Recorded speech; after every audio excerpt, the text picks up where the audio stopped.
Yes, you'll have to excuse me. I'm very tired. I had the devil's nap today, 4 till 6 p.m. Oh, bad idea. That's a tough recovery. Oh, that's the worst. When you go to sleep in the light and wake in the dark, it's very disorienting. It's cool when you go to the movies and it's light when you go in and dark when you came out, but it's the opposite for naps. It's alarming. Dreams are a little bit like the cinema of the mind. Don't you think?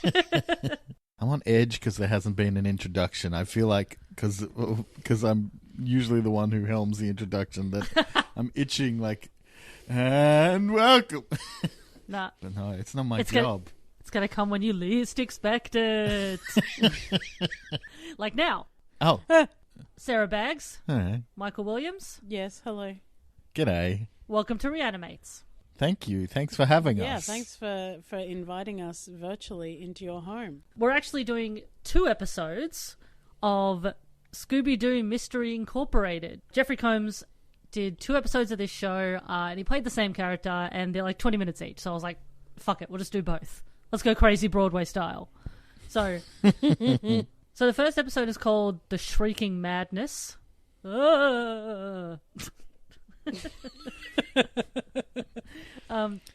Directed by Victor Cook, written by Adam Beechan, who's written on a bunch of stuff, Wild Thornberrys, Rugrats, Transformers.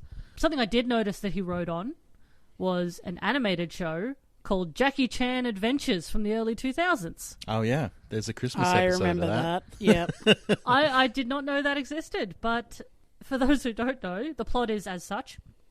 Jackie Chan and his extended family must fight a criminal organization for magic talismans that could release an evil spirit. To tie this show back to another podcast we did, Victor Cook, who directed this episode, got his very first credit is on Darkwing Duck. I think he was a prop designer or something on Darkwing Duck. Oh, cool. Ah. Well, that's definitely why I chose you guys to do this episode. See? So smart. This show is especially spooky if what scares you the most is watching episodes of a serialized show and you haven't watched any of the episodes in the lead up to it. Yeah, I so was that was confused definitely the whole time. That was definitely something that I didn't realize until I started watching the episodes was, no. Scoob wasn't like this when I was growing Yeah, up. Scooby wasn't Scoob like was this. self-contained. In our day, Scooby Doo did not have a through line. No. Back in our day, it was a monster of the week and you were lucky to get that. Mm-hmm. Yeah. Now there's 20 monsters and they're all voiced by Lewis Black and you've got to try and keep your head around it all. In my day, Velma and Shaggy were not romantically involved, Well, and they're we not liked it currently. that way.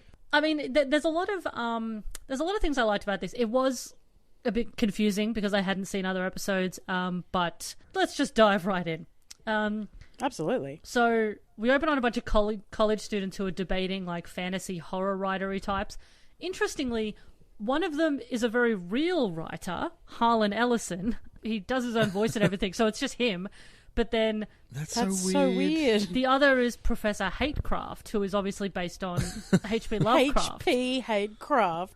Well, it's really weird to like. Obviously, they're not going to get Lovecraft to do the voice, but the fact that maybe there's something about the Lovecraft estate or something where they couldn't do like a direct parody. So yeah, because like Hatecraft's creature, his sort of Cthulhu type beast, is called Chagar Gothicon. Its full title. I apologize to Chagar Gothicon for getting its full title wrong. It's Chagar Gothicon, the beast that hath no name. Which annoys that one kid a lot. Yes. Because they say its name and then says it has no name. Yeah. But it is basically Cthulhu. Like, it's a big sea monster-y type thing. We meet our Scooby gang straight away. Daphne, voiced by Grey Griffin, who recently started doing the voice of Martin Prince and Sherry and Terry on The Simpsons. Oh, after Rusey. Aw, R.I.P. Rusey, we love you. She's visiting Darrow University, where all of her sisters have been. Again, I have to assume Darrow University is like an established thing in the town, and it's been there before.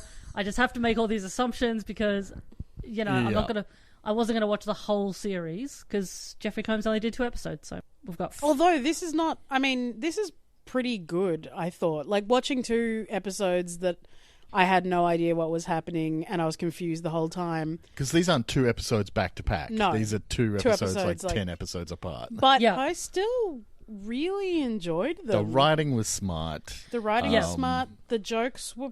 Than... some of the jokes were. There's issues with this. We get it. We get it. Fred loves traps. Make another joke. I love Fred's obsession with traps. I always wonder about things like reboots and remakes. I'm like, who is it for? Is it for the people who grew up with the thing and now they want to watch the new thing? Or is this for a new generation? Because I think the jokes were too, not cerebral, but I thought they were just a bit too, they would have gone over the heads. Referential. Yeah, of kids who were watching them. I'd rather watch this than OG Scooby Doo. That is what I will say. Oh, but I love the laugh track. I love the confidence of a cartoon with a laugh track. I just... When I was a nanny, the kids that I nannied the first time, they had this Scooby Doo DVD that they would not stop watching, and I wanted to die. It just never ended. And then I got into trouble with their parents because the kids overheard me. This is so stupid. The theme song of Scooby Doo, the Scooby Dooby Doo, where are you? We've got some work for you. Yep. And I, as an offhanded joke, was like, more like, we've got some poo for you, because it rhymed. And then the kids, obviously started singing that, and I got in trouble with my bosses for making their kids say poo all the time. I underestimated how funny kids think the word poo is just in and of itself. So we also meet Fred, voiced by Frank Welker, and it's always weird to hear weird to hear Frank Welker doing an actual voice instead of animal and monster noises, because I feel like that's what I normally hear him do. He also plays the monster. He's been doing Freddy forever. Yeah, he's been voicing Freddy for since the 60s. Yeah, but again, I was never into the original Scooby Doo, but so most of what I know Frank Welker from is things like Futurama and other cartoons where he's usually done things like animals. Nibblers. Yeah, Nibbler, yeah. Yeah, he mentions that Velma and Shaggy broke up, which, as Sarah mentioned, it's why was there a romance? I don't think it needs that. I think that's putting too many irons in the fire. It's crazy. I looked it up because I missed the bit where he talked about them breaking up, and I only cottoned onto this when later on in the episode when Velma says, I'm still mad that you picked Scooby over me. And I was like, wait a minute. And literally in her bio on the Scooby-Doo fan wiki or whatever, they talk about how they were dating and Velma gave him an ultimatum it's Scooby or me. It's big sandwiches or me. Yeah, well, that's what the thing said, is she was upset by how preoccupied he was by Scooby and food. And she was like, it's Scooby or me. And obviously he picked Scooby-Doo. Can't get in between a man and his dog. You can't get, what kind of a monster tries to make a person abandon their pet? That's his best friend. It's a talking dog. It's not a regular dog. It's if it was a regular dog, he could fuck it off. No, but it's more than a dog. It's like a person that happens to be in a dog's body. Fred's dad, when he drops him off, he says, by Grabthar's hammer. Grabthar's hammer. Which, if you don't know, is from Galaxy Quest. What's that doing in there? I was so excited. I was like, yes! And Fred's dad was a big fraternity dude. He was a fraternity. Yeah, all the kids are coming to the same college, but they're all there for very different reasons. Daphne's there to continue the legacy of her sisters. Even though she seems to like the mum is you're the shit one. Yeah, she's sometimes we wish you'd been a boy. And it's Jesus Christ, Mrs. Daphne. Yeah, because it seems as though after Velma and Shaggy broke up, the gang sort of split apart. So they're actually all there separately, and they only come together later when they realise they have to put the mystery over their petty squabbles. I did notice in the fan wiki, one of the things that happened before Velma and Shaggy broke up is that Velma didn't care when Scooby went to jail. And she was like, good, now we can concentrate on our relationship. And I really want more information. I'm not sure I would say I wouldn't care if my dog went to jail, but it would be very weird. Who's putting a dog in jail? Yeah. He's a person in a dog body. Man dog. And surely, like... And like, presumably, like, he was framed or something. He's not in jail now. So we also meet Velma, voiced by Mindy Cohen, who's been doing... she's been doing Velma since, like, the early 2000s. She was Natalie from The Facts of Life. So she's there to meet Harlan Ellison, who's doing a talk at the college. And her mother says this, which is kind of cool. I can't believe I'm here the same day as my favorite author. Do you think Harlan Ellison will sign all my copies of his books?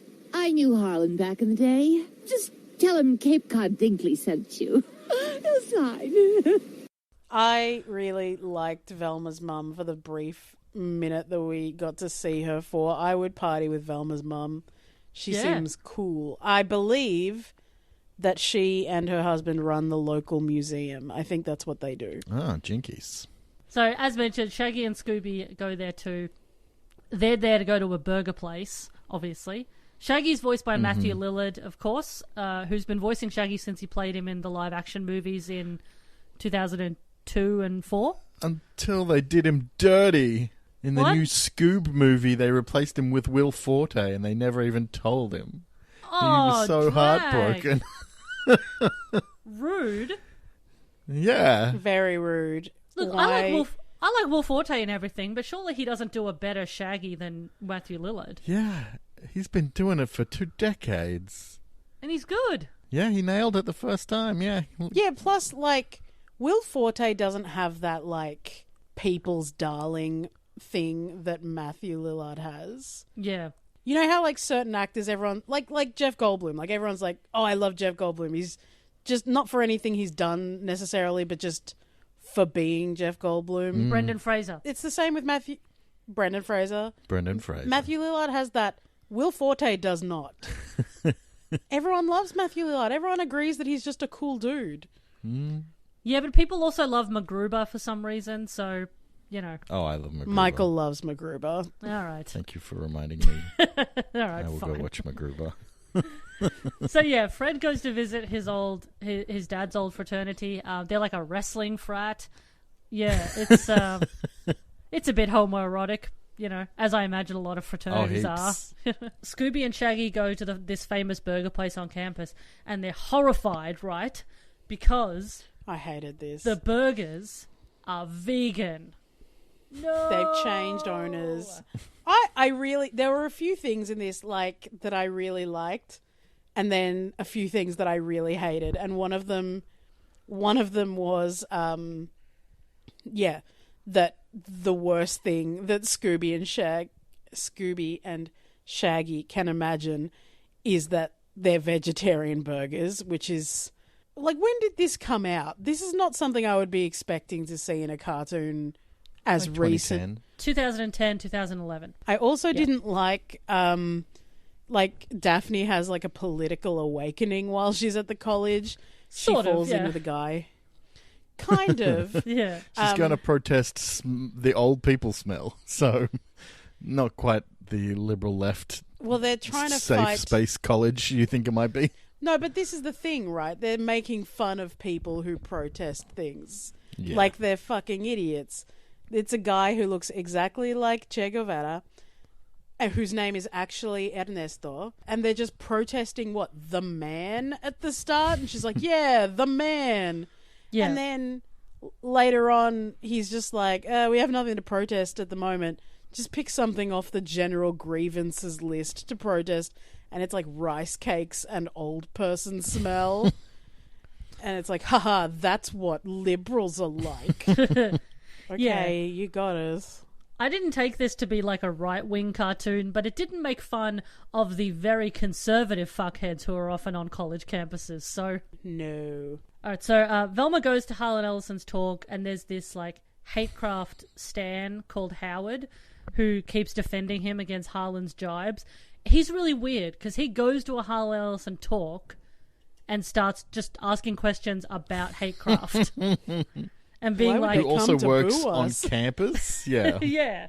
Yeah, and yes, and Hatecraft also works at this university as well. They seem to be tenured professors whose tenure relies on sales of books, but that's more in the second episode. Yeah, it's a very weird relationship they have with the college. Harlan is attacked by octopus face monster in the car park. The gang assemble to see if he's okay, and they find the book, the Chagar Gothicon book. I'm going to call the monster Octopus Face from here on, because that name is clunky to say. Because he gets really flung. The Octopus Man does these sonic screams that can just... if we see it earlier, it flings a kid up against a car and does the same to Harlan Ellison. I have an octopus mouth and I must scream. So, yeah, they decide to go and visit Hatecraft to see if he knows what's happening. Hatecraft, of course, lives in a big spooky mansion. Is that on campus or... I don't know. I think it's on campus. Yeah, you know how every campus has a mansion? Where one professor gets to live. Yeah, yeah. And he college widower. And he lives well, too. He's got a beautiful big library. You know, when they find him, he's sitting in front of a big, lovely fireplace, watching like a tiny television. And this is Jeffrey Combs. So he seems to think that the things that he writes are coming to life. Here's a little clip of just what Jeffrey sounds like as Professor Hatecraft.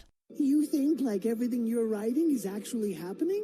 Dark forces are at work in this very home. I fear I may have inadvertently opened a portal to an alternate dimension. That's bad, right? Stop! You might accidentally unleash another demon. Oh, that's just fan mail. Never mind. I like what he's doing. What he's doing here is Hatecraft. He's not putting on this entirely different persona. Like, you can tell it's Jeffrey Combs. But yeah, he has that kind of like ghoulish old Universal Monsters kind of vibe to him, where he's like, oh, you like a kind of like Bela Lugosi kind of thing. And I do like that they didn't even try to not make this character look like Lovecraft either. Like, he just looks exactly like him. Well, when you went as far to change his name from Lovecraft to Hatecraft, you're probably not going to do much work in the character animation design. The sea monster shows up at the burger place and just starts fucking people up. Yeah, I'm not used to these monsters fucking shit up so bad. Like, in my Scooby Doo cartoons, they just chased everyone around, not like flung people through walls and stuff. It's very destructive. I enjoyed it. Oh yeah, this ain't your daddy's Scooby Doo. As a result, like already, like the tropes of the reveal of the monster of the week, trying to explain why Mr. Withers, who runs the amusement park, would want to be a ghost or whatever. Already a lot of reliance on willing suspension of disbelief. The extra stuff they had to add in to make the science behind the destruction this creature was doing was crazy. Oh, and stuff anyone can pick up at the Learning Annex. The thing I like is when they go to get Fred, they're like, we're going to get the gang together. When they go to get Fred, he's rescued from being dipped in pudding by his frat brothers. It's the tapioca tackle or whatever they call it. Yeah, they're going to dunk him in tapioca. Sounds gay. I'm in. He's literally naked except for his undies being lowered into a tank of tapioca. Is that not what college is like? I wouldn't know. I never went. Now I kind of wish I had, if that's what it is. Sarah, if you want me to dunk you in pudding, just ask. I do want Gibbo. I've waited so long for you to ask. Pudding pals. Ugh. Join me and Lisa on our new podcast, Pudding Pals. Each week we'll dip each other in a different flavour of pudding. And rate it. I give it 4 episodes. They bump into Hatecraft who was spying on the gang to see if they were telling the truth about the monster. Hatecraft assembles a lecture for some reason to do the big reveal that he indeed made up the monster. I don't know how he managed to assemble all of these students into a lecture hall in order to give his little presser talk. Yeah. Maybe. And were we supposed to believe that they weren't works of he? So everyone thought that he wrote this as a non-fiction book? Yeah, the premise, the thing that's happening here is he's that... revealing that they were in fact fiction. Yeah, but he's been putting out these books as if Gothicon is real. Mm-hmm. And everyone, and certain stands believe that it's real. And he's like, nope, I made it up. And the same guy that was in Harlan's lecture is like, no, say it ain't so, Professor. Yeah. They're gotta be real. He's devastated. The lefties, the protest guys, they show up to sing a song in defense of the monster, which is this. Monsters deserve equality. Chargar Gothicon should not be silenced. And here's a song to tell you why. Chargar Gothicon, the beast that had no name. He's an old one, maybe live beneath the sea. He rocks 1,000 eyeballs. That gets called back in the next episode as well. That's what I enjoyed. It? Yes, that song has performed very well overseas in Tokyo. Yeah, I think they say Japan, and that's why he gets hired back at the school in the next episode. I do like how all the lefties are represented. It seems to be a broad swath of what type of people are considered lefties. There seems to be like a dude in a suit as their drummer, literally like an old professor in a suit. Yeah, we're a broad church. The gang decide to work together to catch the monster, who kidnaps Hatecraft, but then the monster takes him back to his own house. I'm not really sure why. Again, but it's... I mean, I don't think it's a spoiler to be like, it's not really a monster. But no, what? We were Scooby Dooped. Good one. Which, because this is how Scooby Doo runs, it leads you to try and figure out who the monster is. I called it very early. So did I, and we both called different, the same person but for different reasons. Mm-hmm. Yeah, Sarah at one point, when Hatecraft said that he has an assistant. Sarah's like, it's got to be the assistant. And I said, not knowing that this guy was the assistant, it's got to be that guy who mentioned Hatecraft and is the only talking character that isn't Harlan. So they find a backpack full of books in which there's horror stories that are like Hatecraft's, and they smell like the monster smelled. It's a clue. Like what was it? Bad clam chowder being gargled by a seal, I think Daphne says. Ugh. So the monster has Hatecraft up on the roof, and he's threatening to chuck him off. And obviously, the day is saved. Nothing bad is going to happen to anybody.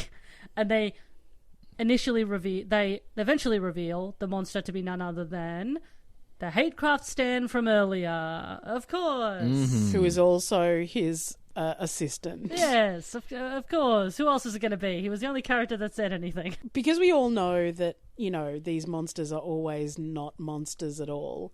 I love the touches of humanity that you see, when this monster takes Hatecraft back to his mansion, he's just jogging along with him under his arm in a very unmonster-like way. He's just like, let's go. Tee-hee. Like if you see bloopers of the guys in the Godzilla costumes. Yeah. Monsters shouldn't be moving like that. Yeah, it was very good. He said that he initially created the disguise to prove that the monster was real to Hatecraft's critics, but then when Hatecraft went back on his own work, he decided to murder him. Classic fan behaviour. Yeah. I mean, who amongst us has not contemplated doing the very same? I'm constantly thinking about getting dressed up as a reanimated corpse to prove to people that Jeffrey Combs is indeed the reanimator himself. I thought you were going to say, a reanimated corpse and then say something about Gene Kelly. And I was like, here it comes. Wait, so to prove to them that Gene Kelly was the best. She would dress up as Gene Kelly. Yeah. And Wait, dance. And murder all his critics. okay, so in this instance, I'm Gene Kelly. You're dressing up as him to prove that a point. he was real. To prove that Gene Kelly was real. Yeah. Somehow, and I know that I don't think you've seen me dance, Sarah, but I don't think I could dance as well as Gene Kelly. I'm going to go out on a limb and say that I'm not perfect. With that attitude.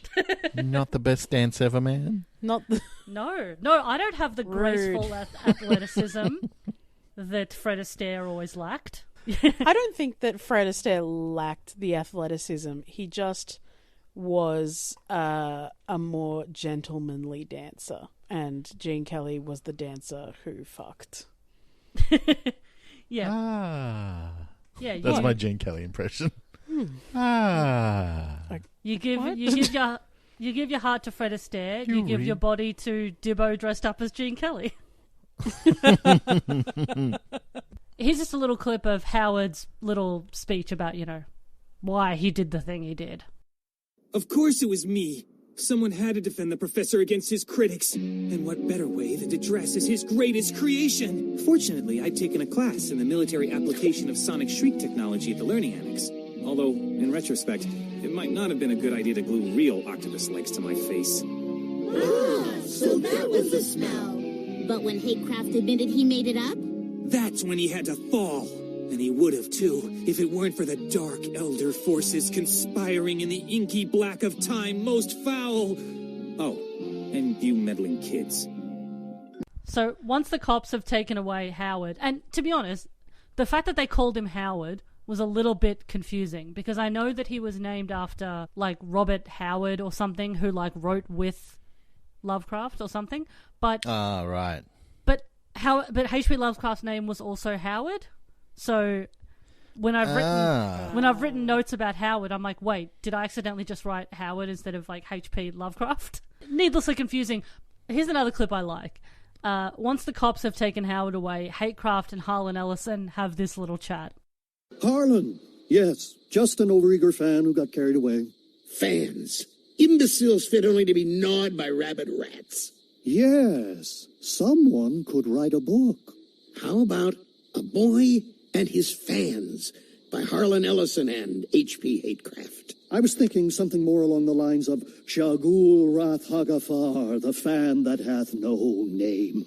Except you just named it.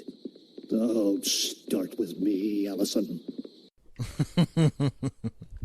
And yeah, so the end of this episode is the bit that's a little bit confusing if you haven't been watching them as a as a series, because they find a box in the back of the mystery van containing an apparently stolen box from the Darrow family archives, Darrow being the family that owns the university, which is a new mystery that we don't need to cover, but I'm sure it's interesting.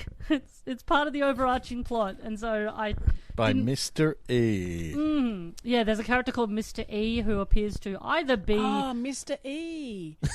I just got that was a pun. Oh my god, Sarah. Fuck. It's a show for literal children, Sarah. I was just thinking Mr. E. You're not allowed on Pun Watch ever again. Oh, man. Sorry, you're barred. From this episode, I couldn't tell if Mr. E was meant to be like a villain or like a deep throat kind of character that's helping them. But he appears a bit more in the next episode. Seems to be the latter. Yeah, he appears a bit more in the next episode, which is called Pawn of Shadows. PAWN. Obviously, I don't mean pornography. So we open on a flashback. A baffling flashback. We were confused for 10 minutes straight. What the hell is going on? Yeah, so this was one of the things that I had to look up. So this is like the original Scooby Gang, like the original Mystery Incorporated, and it's like 20 years ago. Yeah. Again, that's not clear. It's not clear. And on the research I did to try and find out who these people were, the original Mysteries Incorporated gang disappeared. And so the current day ones named themselves after these guys as an homage. But instead of a dog, they've got a parrot with a giant head called Professor Pericles. Pericles. He's an owl, thank you. Oh, right. He's an owl, and he's an owl, and is voiced by Udo Kier. What I loved about the fan wiki, am I allowed to say that Pericles is quite a big... I don't know why he's a big character, but he is a big character throughout this episode. So, like, Mr. E and Pericles are, like, competing shadowy figures all trying to get pieces of, like, a Spanish conquistador medallion that's broken into pieces for whatever reason. But then in the Scooby Doo wiki, when you look up Mr. Pericles, it's just like, he's the mascot of the original mystery team. That's all he is, even though he's like one of the main antagonists. Yeah, the big bad. And he's like, no, he's just a mascot. Good on you, Wiki, for doing the hard job of trying to keep the mystery secret. Yeah, this episode, I mean, again, I felt a bit dumb watching this episode because I thought this is a show for children. I felt super dumb. Yeah, this is a show for children, and I'm confused. Like, because you've got so confused. So we've got the Scooby Gang. We've got Professor Pericles, the talking bird. They find a weird looking map, and they're also being looked down upon from the rafters by like a creepy kind of creature, just like a fucked looking dude. Yeah, in like a little Lord Fauntleroy outfit. Like, I don't know. He what really this looks like he should be a creepy is. pasta character. It is creepy past. Like, he's just like, okay, so like first he looks like Nosferatu, but with horns and like a fright wig, but then wearing like a pilgrim outfit. Yeah, like what Donald Duck would wear to church. He's so creepy looking. I was just like, what is this guy's deal? Yeah, I think for the Jeffrey Combs fans listening, the creep that's watching them reminded me a lot of the freak in Castle Freak, if that gives you a frame of reference. Ah, I haven't seen Castle Freak, but seen it either. I've always wanted to. You should. It's great. Do you guys have Tubi? No. Yeah, it's a streaming service. It's got a lot of like low budget fun stuff. There's a lot of good stuff on there. But there's a bunch of Jeffrey Combs movies. So it's got Re-Animator, it's got Castle Freak, it's got heaps of horror stuff, but it's also just got heaps of like other stuff as well, and old movies as well. Tubi. All right, we'll check it out. So back in modern times, Velma is investigating the weird disc thing. We've got the conquistadors disc. Why is it always conquistadors? Like, they're saying conquistadors founded the town where they all live. What? I'm going to be honest. I don't know what a conquistador is. It's a Spanish conqueror, like Cortez, like the Spanish people who conquered the Mayans and stuff. Oh, okay. They wear those metal hats. Yeah, they wear like you know, tricorner hats, but metal. Ponce de Leon sort of guy. You know, those weird gold hats with pointy bits on them.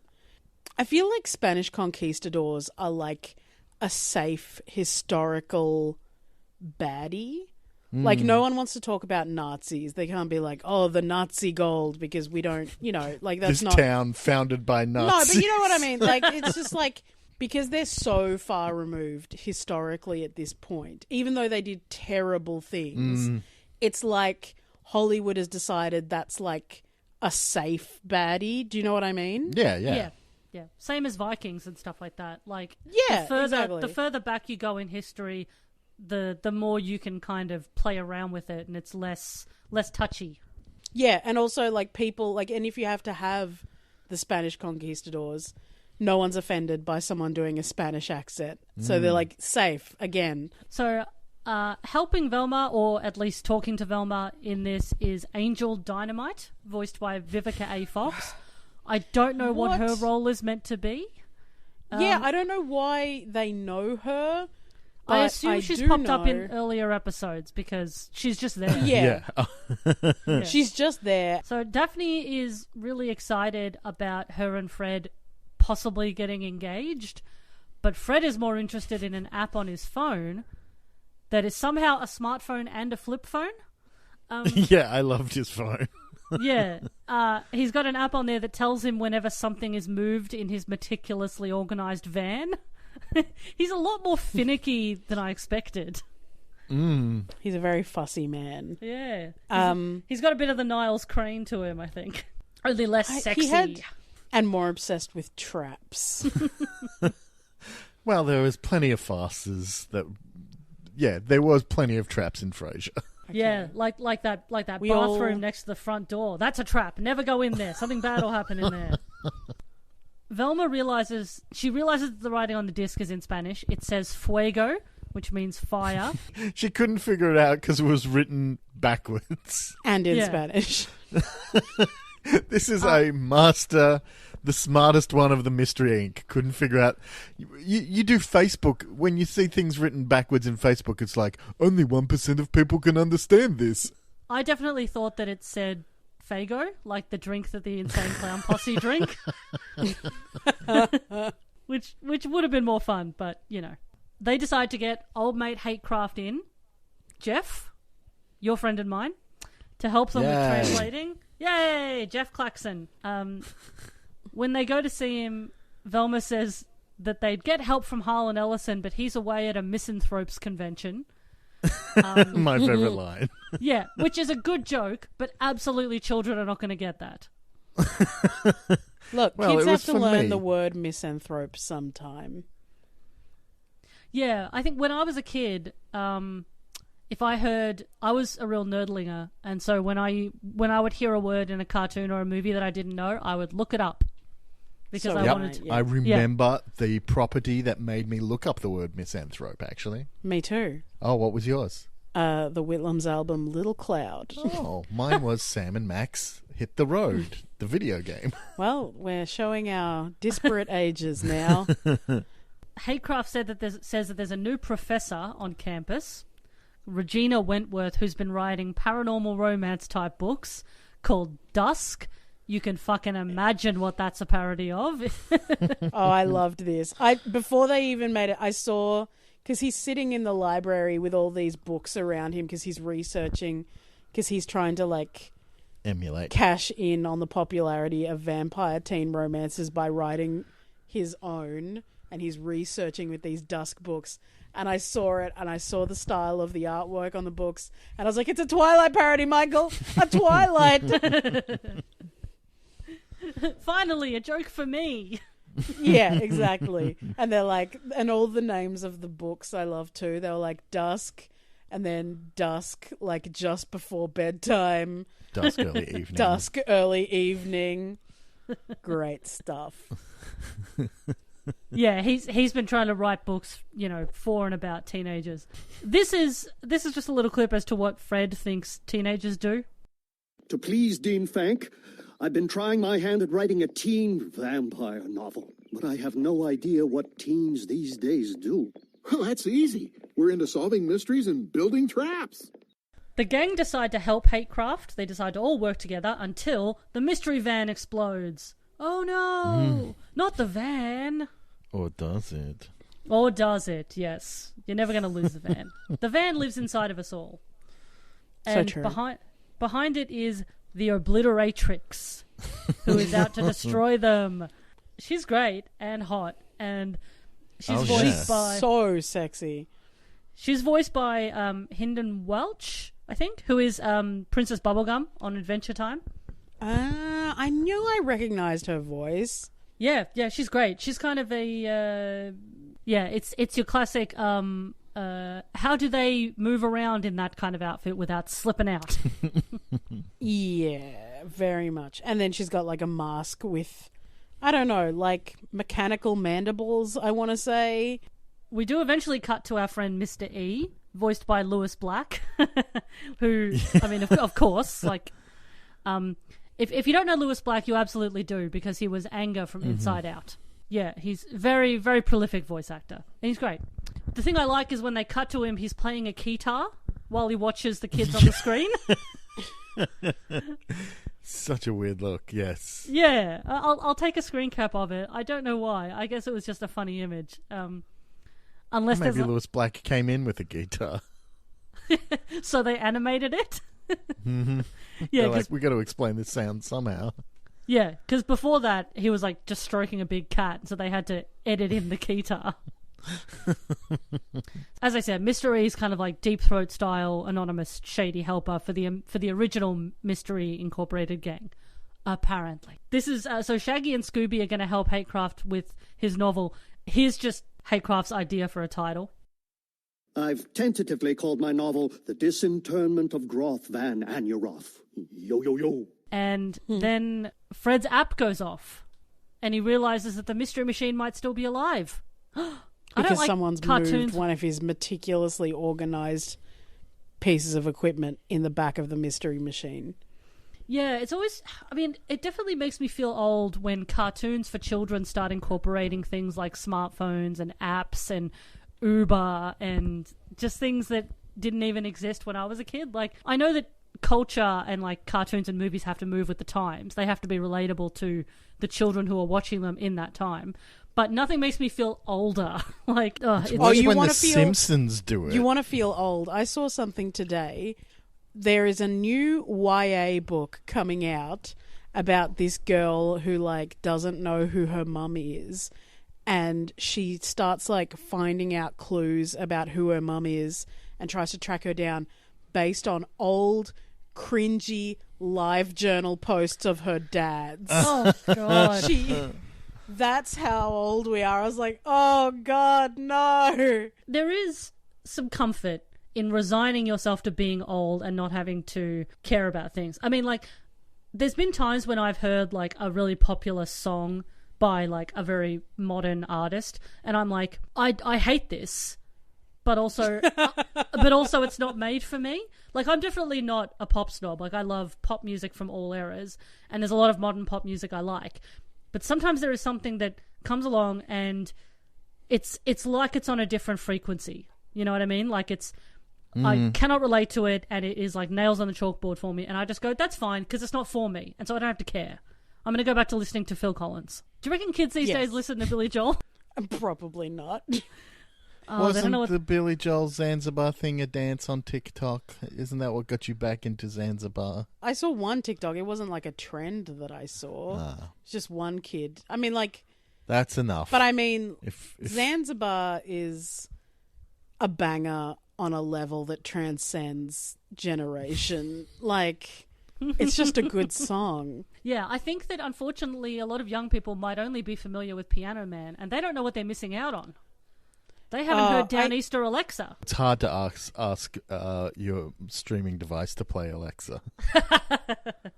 Well, I would say Piano Man is the most basic answer, just because it's the most famous song. We Didn't Start the Fire does get played a lot on Gold 104, though. Yes, and it gets parodied a lot. And there's that podcast where those guys, like, write a new version every week about the news that happened that week. Is that a real podcast? Or did I dream Sure, that? I think every podcast exists now. I'm pretty sure that there's a podcast that's like a news podcast, but they write a new verse of We Didn't Start the Fire, incorporating the week's news. That's pretty cool. Into it. I'm pretty sure that exists. That sounds like a dream you had after you listened to too much Billy Joel one night.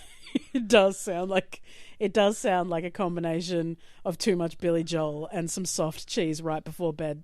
But I swear, I'm 99% Are you talking about that sure podcast where they do movie reviews and then put those lyrics, turn them into lyrics for the longest time? No. Oh, it's a different one. Is that a thing?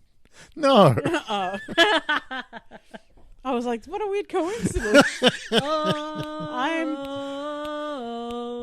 Shawshank Redemption.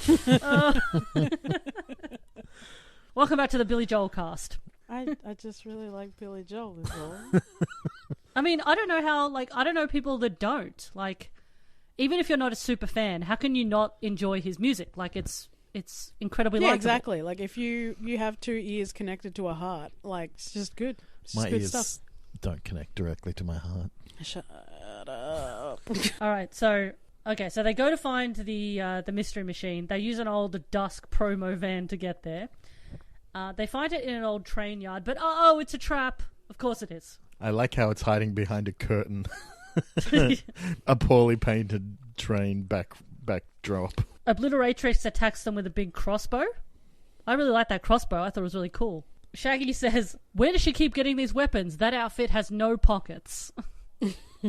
I love her name is Obliteratrix. Like, it's not enough that she is like trying to kill them, but like the fact that they like had to add like a feminine suffix onto her name, like she's trying to kill you, but in a sexy way. Hatecraft posits that Obliteratrix reminds him of Regina, the author of the Dusk books, and he says, "Does anyone notice that the Obliteratrix is in great shape?" Yeah. I don't think we mentioned that there was a bit earlier where there was like some sort of like news report about this, and Regina Wentworth appears to hate Hatecraft. Like, she just talks shit about him non-stop. Yeah. Which is why he thinks that I can't say her name, Obliteratrix is Regina Wentworth. Yeah, you know, it isn't even that Obliteratrix is just trying to kill Hatecraft. She's also trying to kill the Scooby Gang. So it's not like she has some vendetta against Hatecraft specifically. I love the trap in this episode. It is like peak Wile E. Coyote nonsense. Freddy hits a button on a remote control. And Scooby hits it. Oh, Scoob does. And a big spring-loaded panel just squishes poor Obliteratrix flat.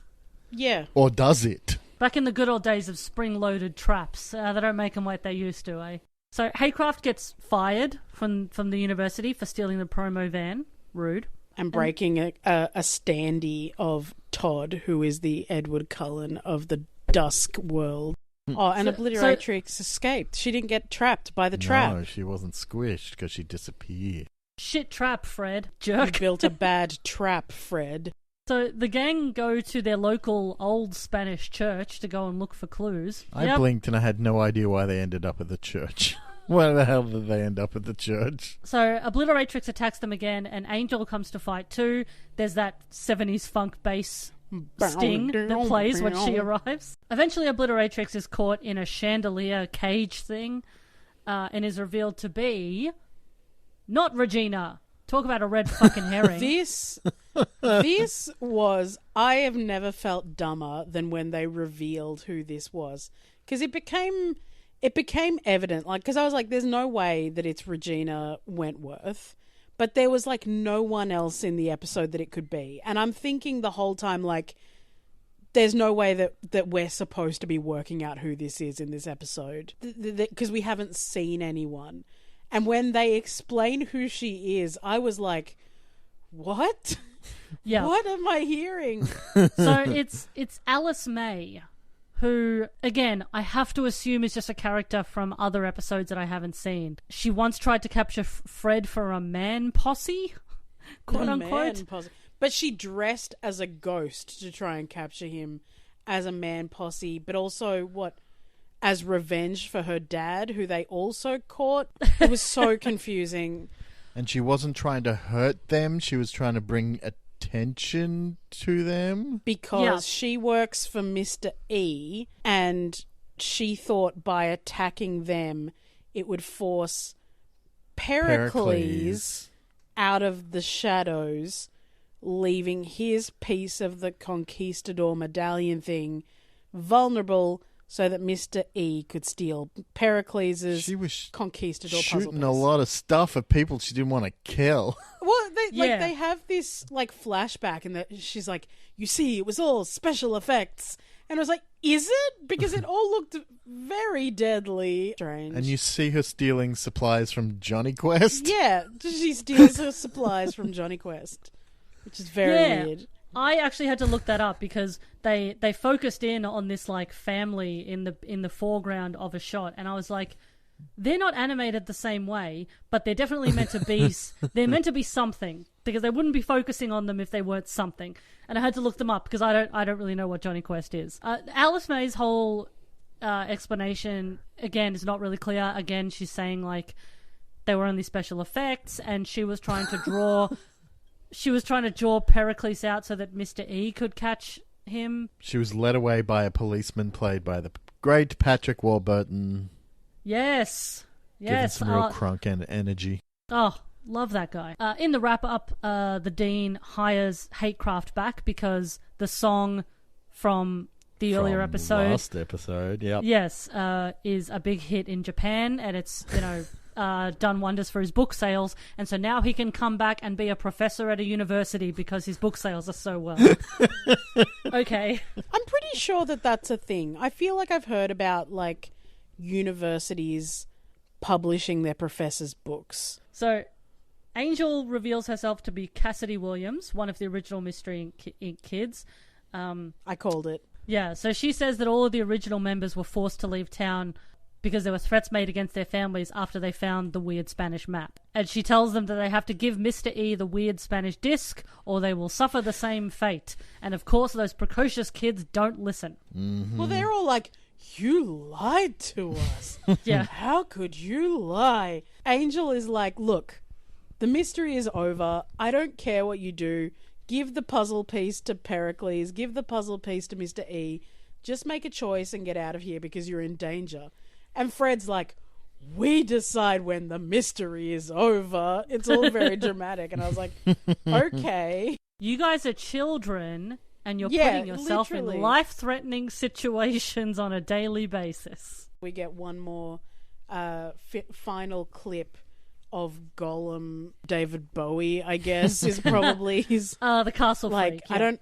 The castle freak guy, I wish I knew who he was. I couldn't even, like, Google him because they don't say who he is. You have to go onto the really detailed fan wikis. But again, that's, that it's sort of our fault for watching a serial show. Or rather my fault. 50 episodes. Or rather my fault for giving you 2 out of 50 episodes and making you try to pass them together. Yeah, no, it's a good show. Again, I don't know who it's for, but it's fun. It has a lot of the spirit of what I've seen of the original. It's not like how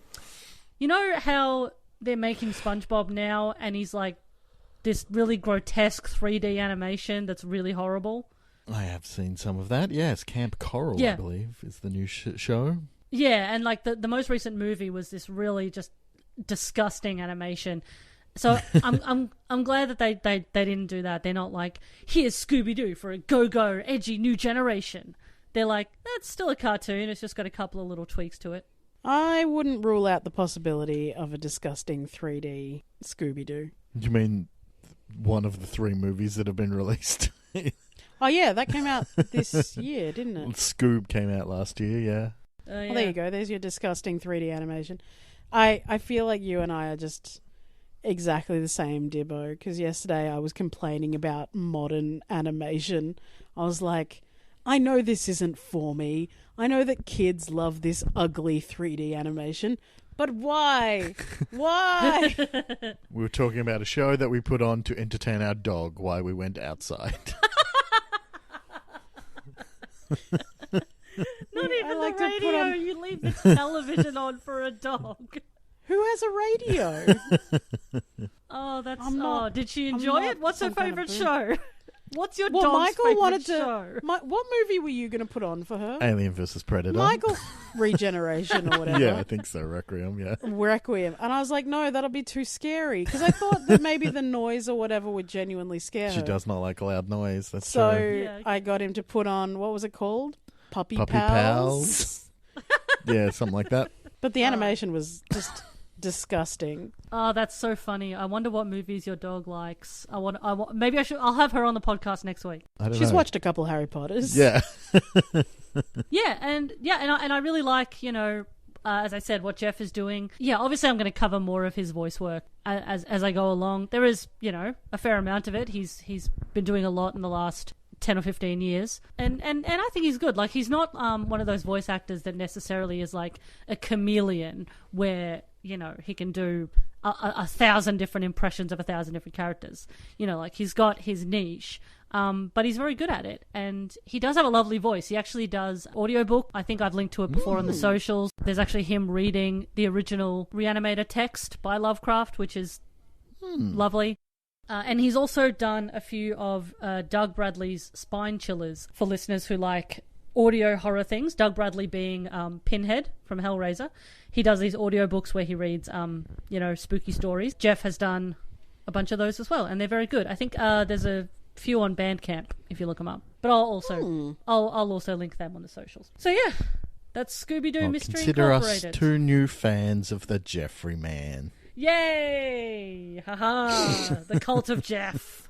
Yeah, he's great. I think that's generally how most of my podcast episodes end, regardless of what the movie or TV. Great. In summary, Jeffrey Combs is great. Yeah, no matter what the movie or TV show has been, inevitably, the end note is always Jeffrey Combs is great. Any plugs? We Do got the a plugs, podcast. baby. We got 2 podcasts. Yeah. Sarah and Michael Save Christmas, and we have another one that's called Grease Enlightening. And yeah, you can both find them on your music and... You're not going to talk about what either of those podcasts are. Sarah and Michael Save Christmas is a podcast where we watch different Christmas television specials. We've done everything from 1960s game shows up until the 2016 episode of Pimple Popper. And many 90s... Dr. Pimple Popper. Yeah. Show some deference, Michael. And many episode of 1990s sitcoms in between those. Dr. Pimple Popper's 12 Pops of Christmas was definitely one of the most disgusting things I've ever seen. we go through a lot. And what's Grease Enlightening? I wonder if you've had any particularly outstanding guests. Not really. Grease Enlightening is a podcast that we are getting back to, where we watch Grease 5 minutes at a time and share our hot takes about it. And we have had some excellent guests. Michael. Yes. And especially Lisa Deeb. Especially Lisa Deeb. Friend who's of the been show. on Sarah and Michael Save Christmas as well. Yeah. Yes. Yeah. She's been on both. She's one of our favourite guests. Mm-hmm. Even though we have taken a long hiatus from Grease Enlightening, in the same podcast channel is the previous podcast, which was called Jellicle Cast, where we watched the 2019 movie Cats 5 minutes at a time and shared our hot takes about that. And that was very fun. So check that out if you're interested. Obviously, my having you on the podcast is recommendation enough, but I will add in my kudos to any podcasts you guys do and have done. I have always enjoyed your projects, and especially any episode where Michael just allows Sarah and I to run rampantly off topic. That's what usually happens when you and I get going. I try to run a loose ship. You have to. We'll just drive it off into the sea otherwise. Which you could argue is where a ship belongs. Anyway. And as usual, you can find the podcast on @Re-AniMatesPod on Twitter and Instagram, Re-AniMates Podcast on Facebook, Tumblr, and on YouTube, where the episodes will also be, if that is where you like listening to podcasts. Thank you guys, but specifically, thank you to Pancake. Pancake is a dog, by the way. I don't know if I've mentioned that at the start.